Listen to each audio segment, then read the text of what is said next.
a joke, Stanley? Tell us a funny story to make us all laugh. I don't know what's the matter. We're all so solemn. Is it because I've been stood up by my beau? It's the first time in my entire experience with men, and I've had a good deal of all sorts, that I've actually been stood up by anybody. I don't know how to take it. Tell us a funny story, Stanley. Something to help us out. I didn't think you liked my stories, Blanche. I like them when they're amusing, but not indecent. I don't know any refined enough for your taste. Then let me tell one. Yes, you tell one, Blanche. You used to know lots of good stories. Let me see now. I must run through my repertoire. Ah, yes, I love parrot stories. Do you all like parrot stories? Well, this one's about the old maid and the parrot. This old maid, she had a parrot that cursed a blue streak and knew more vulgar expressions than Mr. Kowalski. And the only way to hush the parrot up was to put the cover back on its cage so it would think it was night and go back to sleep.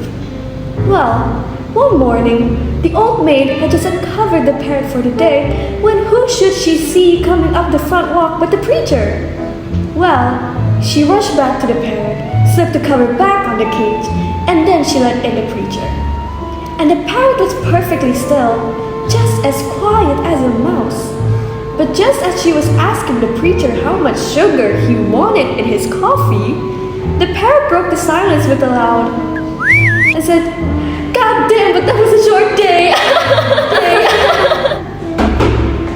Apparently, Mr. Kowalski was not amused. Mr. Kowalski is too busy making a pic of himself to think of anything else. That's right, baby. Your face and your fingers are disgustingly greasy. Go wash up and then help me clear the table. That's how I clear your table. Don't ever talk that way to me. Pig, Pollack, disgusting, vulgar, greasy. Them kind of words has been on your tongue and your sisters too much around here. What do you think you are, a pair of queens? Remember what Hugh Long said. Every man is a king, and I am the king around here, so don't forget it. My place is cleared. You want me to clear your places?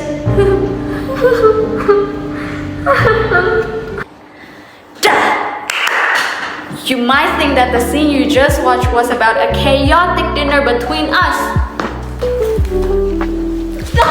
Well, we must say that you're not wrong. However, it's much more complex than that. The scene revealed the power of gender roles and race.